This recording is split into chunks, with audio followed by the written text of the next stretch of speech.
बिस्मिल्लाहिर्रहमानिर्रहीम, अस्सलाम वालेकुम। मैं हूं मोहम्मद जुनैद हलीम। उम्मीद है नाज़रीन आप सब खैरियत से होंगे। नाज़रीन, बहुत ही धुआंधार खिताब था वज़ीर-ए-आज़म शहबाज शरीफ का और ज़ख्मों पे नमक किस तरह से छिड़का है वज़ीर-ए-आज़म ने भारत के, वो यकीनी तौर पे बहुत ही ज़बरदस्त वो जुमला था जिस वक्त उन्होंने फिर से पहलगाम वाक़े के बाद भारतीय जारहियत का जिक्र किया और साथ तैयारे गिराने की बात की है। तो कहाँ कहाँ किस किस मौके पर भारत जुटलाएगा, डोनाल्ड ट्रंप की तरफ से बार बार रिपीट किया जाना, और अब तो खेल के मैदान के अंदर भी 6 नील की बातें होती हैं। तो हर वो मैदान जहाँ जहाँ पे भारत ने इजारादारी अपनी कायम करने की कोशिश की है, चाहे वो सिफारती महाज हो, सियासी हो, दिफाई हो या फिर खेल का मैदान हो, हर जगह पे उन्होंने सियासत को उंडेला है, नफरत को, प्रोपेगेंडे को शामिल किया है। तो अब उसका जवाब भी भारत को देना पड़ेगा। लेकिन मसला यह है कि अब वो दुम दुबा के भाग चुके हैं अक़वाम मुत्तहिदा में।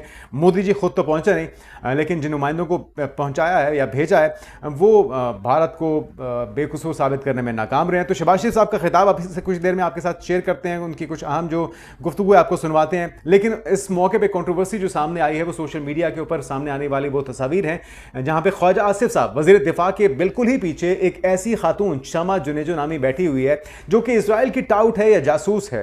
उसके ऊपर आग बगोला है सोशल मीडिया सार्फिन पाकिस्तानी के। भाई, इस खातून का यहां पर क्या काम है जो हर मौके पर हर प्लेटफॉर्म पर अपने ट्वीट्स के जरिए, अपने ख्यालात के जरिए इसराइल का दिफा करती है और पाकिस्तानी नफरत का इजहार करते हैं ऐसे किसी भी शख्स से जो कि इसराइली मौकिफ की हिमायत करेगा, वो इसराइल जो कि जंगी जराइम का मुर्तकिब है। तो नाज़रीन, उसके ऊपर बड़ी तनकीद हो रही है कि शमा जुनेजो ख्वाजा आसिफ के पीछे क्या कर रही थी। अच्छा, उससे भी हैरान कुन बात यह है कि शमा जुनेजो का यह दावा है कि वो उसी तैयारे में गई है जिसमें वज़ीर आज़म गए हैं पाकिस्तान से अमेरिका, और वो कहती है तकरीर भी मैंने लिख के दिया है। तो ख्वाजा आसिफ साहब कुछ ख्याल कीजिए, आपके साथ उसकी सोशल मीडिया पे तस्वीर भी हैं, ये मामला है क्या, ये ज़रा शेयर करते हैं और फिर हम चाहेंगे कि इस पर हुकूमती मौक़िफ़ या क्लैरिटी सामने आनी चाहिए शदुमत के साथ।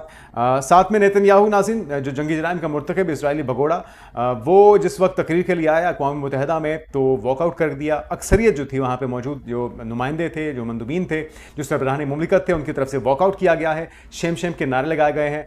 और पाकिस्तान के जो लोग गैलरी में मौजूद थे, क्योंकि कहा जा रहा है कि शहबाज शरीफ साहब जिस वक्त हॉल से बाहर थे तो वो तकरीर के लिए आया, तो उन्होंने इंतज़ार किया जिस वक्त उसकी तकरीर ख़त्म हो गई, उसके बाद वो दोबारा से उस हॉल के अंदर दाखिल हुए हैं। तो उसकी तकरीर का अहवाल भी आपके साथ शेयर करते हैं। फिर उसके बाद कुछ अहम डेवलपमेंट्स हैं पाकिस्तान को लेकर। पाकिस्तान के सुप्रीम लीडर आसिफ अली जरदारी साहब चाइना के 10 रोज़ा दौरे पर थे। इस मौके पर उनकी अहम मुलाकातें तो हुई, लेकिन उन मराकज़ में, उन जगहों पर, उन फैक्ट्रीज़ पर उन्हें ले जाया गया जहाँ पर आज से पहले कोई और गैर मुल्की सरबराह नहीं गया। तो ये ऑनर की बात है। यकीनी तौर पे J-35 के हवाले से उन्हें ब्रीफिंग दी गई और कुछ और अहम दिफाई मुआहिदे भी हैं जिसको लेके बातें हुई हैं सोशल मीडिया पर। उसमें कितनी सदाकत है ये आपके साथ शेयर करते हैं और फिर आपको बताएंगे कि पाकिस्तान की रशिया के साथ मुश्तरका जंगी मशकें हुई हैं 17 से लेके 15 से लेके 27 सितंबर तक ये मशकें थीं, और उसके अंदर कौन कौन शामिल था, किन किन सलाहियतों को बेहतर बनाने के लिए मशकों का इनेकाद किया गया, आपके साथ शेयर करते हैं। और उसके बाद आपको बताएंगे कि ईरान के लिए उनके डिफेंस सिस्टम को, उनकी फ़िज़ाया को पहले से ज़्यादा तबाहकुन और मौसर बनाने के लिए कुछ अहम डील्स हुई हैं। MiG-29 ईरान ने ख़रीदे हैं रशिया से, और वो ईरान जो कि अपनी मिसाइल टेक्नोलॉजी से ही इसराइल को उसने जिस तरह का सबक सिखाया है वो अपनी मिसाल आप है। तो अब MiG-29 के हुसूल के बाद उनका दिफा कितना मौसर होने जा रहा है ये आपको बताएंगे। और साथ में न्यूक्लियर डील हुई है रशिया के साथ $25 बिलियन की, ये भी बहुत अहमियत की हामिल है। तो एक एक करके तमाम खबरें आपके साथ शेयर करते हैं। आखिर में आपको बताएंगे कि सिख रहनुमा जो हैं खालिस्तान तहरीक के, उन्होंने बड़ी वाज़ेह और बहुत ही जारहाना धमकी दी है अजीत दोवल को। किसने क्या कहा आपको ये आखिर में बताएंगे, लेकिन सबसे पहले ज़रा सुनिए शहबाज शरीफ साहब ने किस तरह की धांसू और जानदार तकरीर की है अक़वाम मुत्तहिदा के जनरल असेंबली इजलास में। सुनिए। Repulsing the enemy's attack under Air Chief Marshal Zahir Babar Sidhu, our Falcons took flight and etched their answer across the skies, resulting in 7 of the Indian jets turned to scrap and dust. A decisive response. तो नाज़रीन, आपने देखा किस तरह से तमाम पहलुओं को उजागर किया, चाहे वो फ़लस्तीन का मामला हो, चाहे वो कश्मीर का हो, चाहे वो ख़ित्ते के अंदर दहशतगर्दी का बढ़ाना हो जिसको स्पॉन्सर कर रहा है भारत, और फिर किस तरह से भारतीय जारहियत का पाकिस्तान ने जवाब दिया। तो उम्मीद करते हैं कि इसका असर भी मस्बत ही रहेगा। लेकिन अगर ओवरऑल इम्पैक्ट की बात की जाए, जिन जिन मौज़ूआत को और जिस तरह से को बैन करने की बात हुई है, ये भी बहुत कैटेगोरिक है। अमेरिका पहले ही उसे बैनुल-अक़वामी दहशतगर्द तंजीम के तौर पे डिक्लेयर कर चुका है, लेकिन अक़वाम मुत्तहिदा का उसे इस ज़ुमरे में लेकर आना, क्योंकि हम देख रहे हैं कि भारत भी लॉबिंग कर रहा है। भारत चाह रहा है कि ऐसा ना हो, क्योंकि भारत की जो स्पॉन्सरशिप है, जो उनकी फंडिंग है, वो ज़ाया जाती रहेगी। लेकिन पाकिस्तान यकीनी तौर पर अपने मौक़िफ़ को पूरी दुनिया के सामने अक़वाम मुत्तहिदा के फ़ोरम पर उठा चुका है और उसके मस्बत नताइज इंशाल्लाह आने वाले दिनों में आएंगे। लेकिन जो कंट्रोवर्सी आ रही है नाज़रीन, वो भी सुन लीजिए। जो इजरायली जासूस है वो पाकिस्तान के डेलीगेशन में क्या कर रही थी जी, ये सवाल उस वक्त सामने आया जब वज़ीर दिफ़ा की तकरीर के दौरान अक़वाम मुत्तहिदा के इजलास के मौके पे बिल्कुल उनके पीछे ये खातून शमा जुनेजो तशरीफ़ फरमा है और उसके बाद एक तनाज़ा खड़ा हो गया। सोशल मीडिया सार्फिन हो, पाकिस्तानी हो, वो सवाल पूछ रहे हैं कि भाई इस खातून का क्या लेना देना, ये पाकिस्तानी डेलीगेशन में होना तो दूर की बात, इसको तो मिलने की इजाज़त नहीं होनी चाहिए पाकिस्तानी ऑफिशियल से। लेकिन वो ये कहती है कि वज़ीर आज़म शहबाज शरीफ की लिखी हुई तकारीर जो अक़वाम मुत्तहिदा में उन्होंने की हैं, ये शमा जुनेजो ने लिखी हैं। वो कहती है मैं उसी तैयारे में बैठ के गई हूँ। साथ में ख्वाजा आसिफ साहब ने ट्वीट किया, जो कि बैकलैश बहुत ज़्यादा आ रहा था। उन्होंने लातालुकी का इजहार किया कि जी ये फ़ॉरेन ऑफिस का काम है, उनकी तरफ से तफवीज़ किया जाता है कि जी कौन कहाँ पर बैठेगा और ये उनकी डोमेन है। बिल्कुल उनकी डोमेन भी है, लेकिन क्या कोई जवाब देगा कि ऐसी नज़रियात रखने वाली खातून जो कि बरमला अपनी हिमायत जो है वो इसराइल के खाते में डालती है, उनके हिस्से में डालती है, उसका झुकाव है, उसका टिल्ड है, वो पाकिस्तान के उसूली मौक़िफ़ की नफ़ी करती है, उसको इस डेलीगेशन का हिस्सा बनाया जाना या उसको इतनी आज़ादी से वहाँ पे घूमने फिरने की इजाज़त भी अमन देना, ये क्वेश्चन मार्क है। इसके ऊपर फ़ॉरेन ऑफिस का रिएक्शन आना चाहिए, इसके ऊपर पाकिस्तान की हुकूमत का मौक़िफ़ आना चाहिए और जिस शख्स ने भी इस खातून को इस डेलीगेशन का हिस्सा बनाने की इजाज़त दी है या इसको किसी तरीके से एडजस्ट किया है, ये सारी चीज़ें बहुत से शकूक व शुबात पैदा कर रही हैं और फिर हमारी उन एफर्ट्स को ये ज़ायल कर देती हैं। जो एक तवील जद्दोजहद है, ये जंग है, उसके असर को ज़ायल करती है। तो मेरे ख्याल में हुकूमत पाकिस्तान को अपने किए किराए पर पानी नहीं फेरना चाहिए। और साथ में हम देख रहे हैं कि ख्वाजा आसिफ साहब की जो कैजुअल बहुत सी तस्वीरें इस खातून के साथ सोशल मीडिया पे वो भी गर्दिश कर रही हैं कि ये सेल्फीज़ बनवा रही है। ये मुख्तलिफ मौके पे ख्वाजा आसिफ के साहब के साथ, अमेरिका में पाकिस्तानी हाई कमिश्नर के साथ और मुख्तलिफ अहम जो डिग्नेटरीज़ हैं उनके साथ इसकी तस्वीर इस चीज़ का सबूत है कि इसकी जो असर रसूख है, इसकी पहुँच है, वो आला ऐवानों तक है। और अगर ये जो दावा इसने किया है तकरीर लिख के देने का और वज़ीर आज़म के तैयारे में जाने का, अगर ऐसा है तो भी बताया जाए और अगर ऐसा नहीं है तो इसकी तहदीद आनी बहुत ज़रूरी है, क्योंकि ये मामला जो है ये कंट्रोवर्सी अब बहुत ज़्यादा तूल पकड़ चुकी है सोशल मीडिया पे। अच्छा नाज़रीन, जिस वक्त नेतन्याहू आया है जंगी जराइम का मुर्तकिब और इजराइल का शैतान वज़ीर आज़म, तो उस वक्त सारों ने एहतजाजन वॉकआउट किया है, लेकिन जो उसने बातें की हैं वो भी ख़तरे से खाली नहीं है, उसके ऊपर नज़र रखने की ज़रूरत है। उसके खिताब के दौरान बेशतर नशिस्तें खाली थीं, पाकिस्तान समेत कई ममालिक के वफूद वहाँ से वॉकआउट कर गए। नेतन्याहू पर पहले ही इंटरनेशनल क्रिमिनल कोर्ट ICC की जानिब से जंगी जराइम के इल्ज़ामात पर गिरफ्तारी के वारंट जारी हो चुके हैं। नेतन्याहू ने इस मौके पर क्या कहा वो भी सुनने लायक है। उसने कहा कि कई आलमी रहनुमा अवामी दबाव के तहत हमें तनकीद का निशाना तो बनाते हैं, लेकिन खुफिया मुलाकातों में इसराइल की इंटेलिजेंस की तारीफ करते हैं।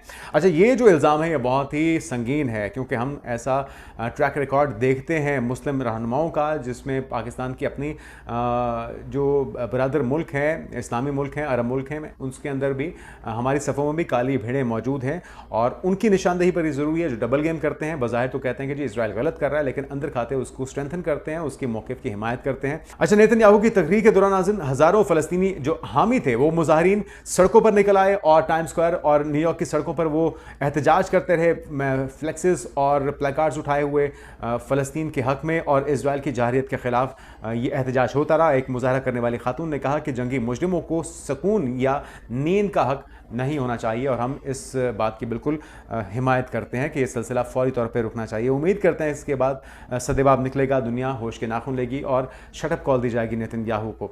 अच्छा नाज़रीन, पाकिस्तान के सुप्रीम लीडर आसिफ अली जरदारी साहब चाइना के दौरे पर थे और 10 रोज़ का ये दौरा था। अहम उनकी शख्सियात से मुलाकातें हुई और इसके अंदर जदीद दिफाई टेक्नोलॉजी पर ब्रीफिंग उन्हें दी गई है। चीन के एविएशन इंडस्ट्री कॉर्पोरेशन के एडवांस एयरक्राफ्ट कॉम्प्लेक्स चंगदो का दौरा करने वाले पहले गैर मुल्की बन गए हैं। इस मौके पर सदर जरदारी को J-35 stealth multi role fighter jet, J-20 stealth fighter, J-10 fighter और J-F-17 थंडर की मुश्तरका प्रोडक्शन, इसके अलावा ड्रोन्स, फुल ऑटोमेटेड यूनिट्स और multi domain command and control systems पर उन्हें तफसीली ब्रीफिंग दी गई है। और साथ में पाकिस्तान हर हाल में दिफाई ताकत में भारत के बराबर रहेगा।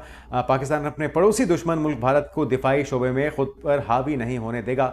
साथ में दिफाई टेक्नोलॉजी और जदीद आलात की मुंतकली वक्त लेती है। दौरे में शरीक सेनेटर सलीम मांडवीवाला के मुताबिक इन ख्यालात का इजहार किया गया। तो बहुत ही ज़बरदस्त और उम्मीद करते हैं कि हौसला अफजा होगा पाकिस्तान और चाइना के दरमियान जो ताउन है दिफाई शोबे में हो या तिजारती शोबे में हो, उसे वसअत मिल सकेगी। इसके अलावा कुछ अहम मशक़ें भी हुई हैं रूस और पाकिस्तान के दरमियान।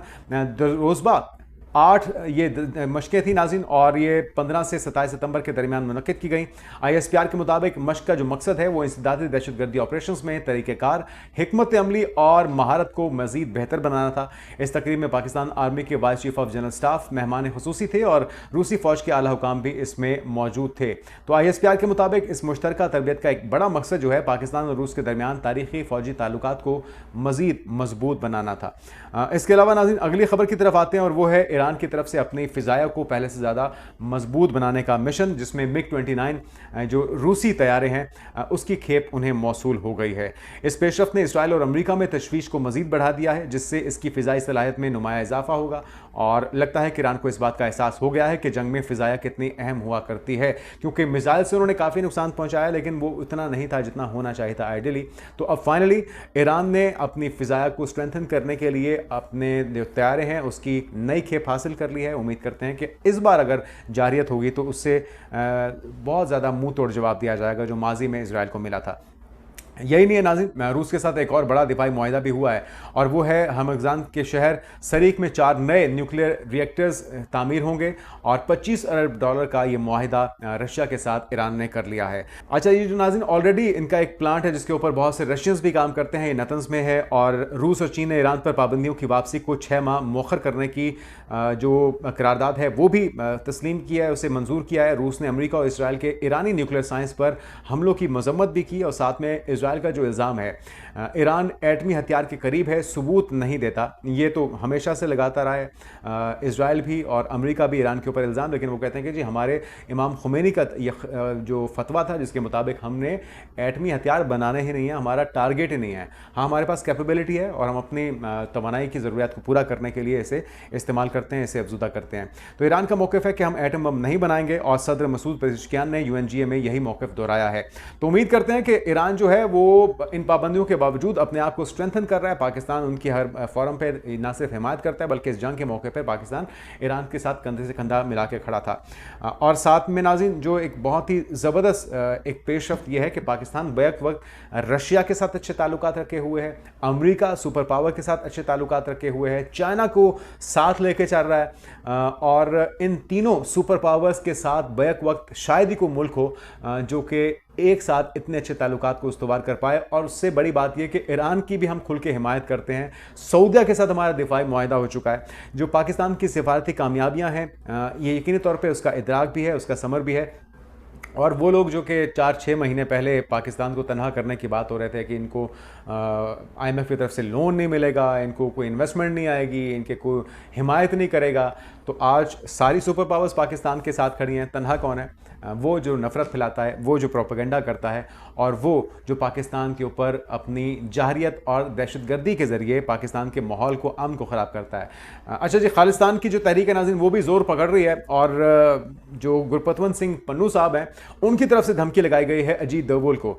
क्या खबर सामने आई है वो भी सुन लीजिए। खालिस्तानी सिख रहनुमा गुरपतवंत सिंह पन्नू, उनकी भारत की कौमी सलामती की मुशीर है अजीत दोवल, उसको खुलेआम ललकार सामने आई है। कहा है कि अगर हिम्मत है तो उसे बैरून मुल्क आकर गिरफ्तार करें। अच्छा, ये बयान नाज़रीन उस वक्त सामने आया है जब कनाडा में अहम खालिस्तानी कोऑर्डिनेटर हैं अंदरजीत सिंह गोसाल, जिसकी जमानत पर उसे रिहाई मिली है। गोसाल को कुछ अरसा कबल असला रखने के इल्जाम पर गिरफ्तार किया गया था। रिहाई के बाद अंदरजीत सिंह गोसाल ने ऐलान किया कि वो कनाडा के दारकूमत ओटावा में खालिस्तान रेफरेंडम जरूर कराएंगे। अच्छा, मामला सिर्फ खालिस्तान तहरीक का अब नहीं है। अब आपने देखा कि लद्दाख के अंदर मुजाहरे फूट पड़े हैं, मुसलमान जो हैं वो वहाँ पर मुजाहरे कर रहे हैं, कश्मीर का मुद्दा पहले चल रहा है, मिज़ोरम, नागालैंड और इसके अलावा बेशुमार वहाँ पर तहरीकें हैं जो कि शिद्दत के साथ अब जोर पकड़ रही हैं।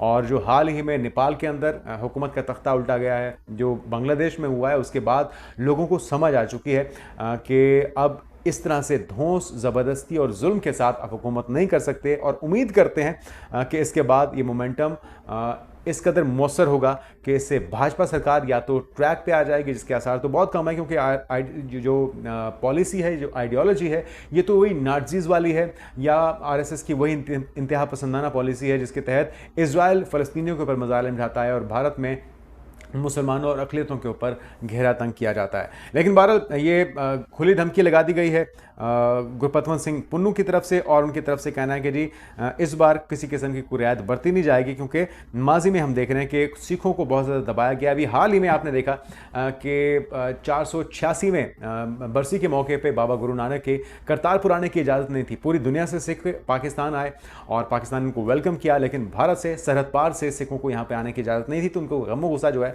वो बहुत ज़्यादा अब बढ़ चुका है और वो कहते हैं कि अब हम मज़ीद इस जुल्म को बर्दाश्त नहीं करेंगे। आज़ाद और ख़ुद मुख्तार रियासत चाहिए और वो उनका हक भी है, यकीनी तौर पे उन्हें मिलना चाहिए। अब तक की पेशरफ्त ये थी नाज़रीन। आने वाले दिनों की अपडेट से आपको आगाह करते रहेंगे। अपना ख्याल रखिएगा। अल्लाह हाफ़िज़।